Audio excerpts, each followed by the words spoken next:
You know what, Roxy? They on the news they say kids aren't doing very well in school when we're doing it online, but they don't know the fourth graders at Champion School because they're doing amazing. One of our goals in fourth grade at Champion Charter School is we want their writing to flourish. Studies show that what kids are going to need to know in the future is how to communicate. And so we want our writing to be more than boring writing. In fact, we're learning to write where our main idea sentence at the beginning is a hook. A hook is an invitation that makes people want to read your writing, and it can come in many forms. And so we're learning all the tricks of the trade on how to make a good hook.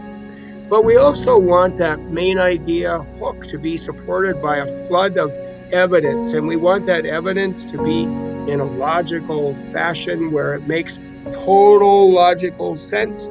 That's what we're aiming for. And so we're going to celebrate some of the writing the fourth graders did just last week.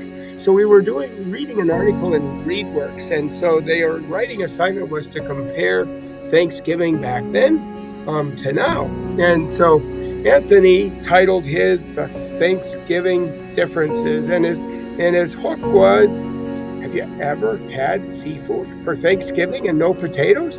And what a beautiful hook that was, because it captured the main idea, which is that back then they didn't. They ate seafood and they didn't have potatoes, and there were a lot of differences. So his logical explanation was just showing how Thanksgiving was different then than it is now.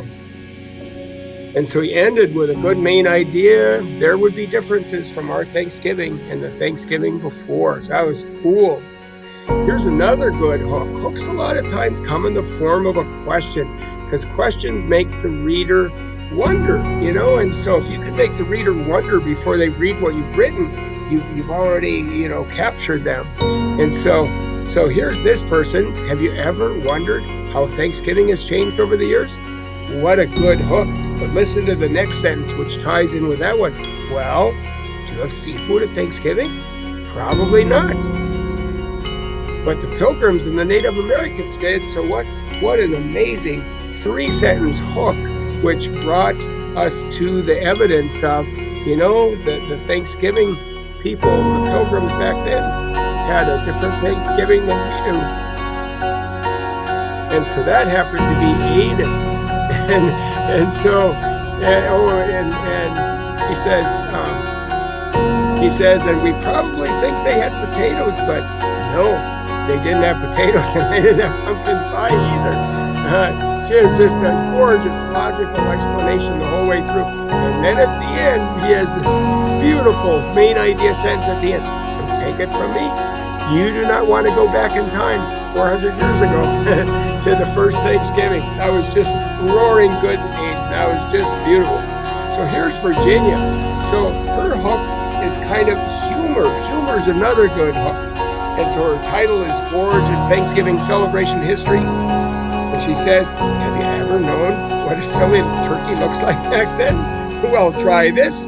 There were a lot of changes to Thanksgiving, which is her main idea sense, but she had that captivating hook before she got into that. It was just so awesome. She had a flood of evidence. Here's another one with a pretty cool hook at the beginning. Have you ever imagined a world without cranberry stuffing? Well, that would be because there's no sugar or potatoes. What? He says, and that's what it was like back then. That was Samuel's. What an awesome hook you had at the beginning. Here's Jonathan's. Did you know back in 1620, when it was the first Thanksgiving, and they had for Thanksgiving dinner was deer, beans, and mussels. So it's Jonathan's. We're all saying you. Adam titled his Past to Present. To have a title kind of is a cool way to give the reader an idea of what the reading's going to be about. And so he says, the great pilgrim feast from the past got Thanksgiving started. Oh my gosh, what a hook. And it wasn't a question, but it really was the words that make us want to read the rest of it. There was a day when the pilgrims were getting food for a feast, but this feast wasn't like ours today. They had to get it for themselves, like turkey. and swans, and they didn't have potatoes because they were growing in South America at that time. So that was Adams, beautiful. And then at the end, he had that wonderful main idea summarized again. Do you eat different foods or do different things on Thanksgiving? Wow. Here's Burgundy's. Do you like potatoes or fish more on Thanksgiving? And then she goes in to talk about what they did back then. It was beautiful. That was Burgundy's. What an awesome job.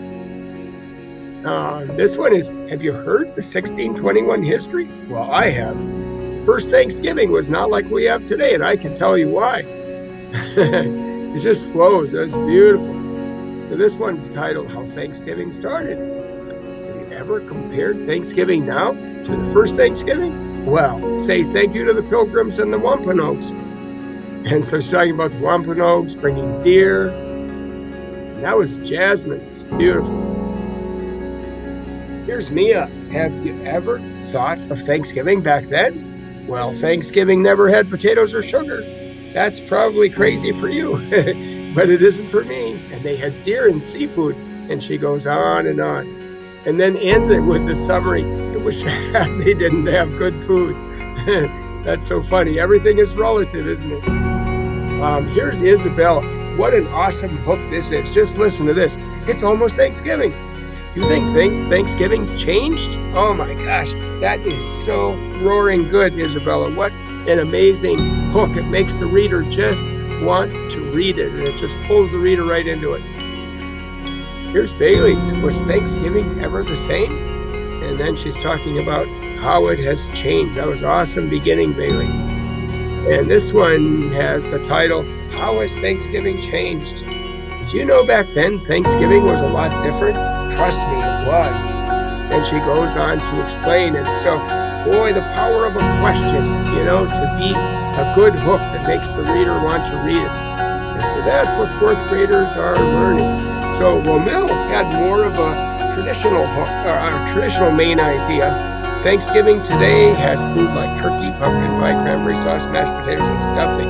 Then he says, in the past, things were different.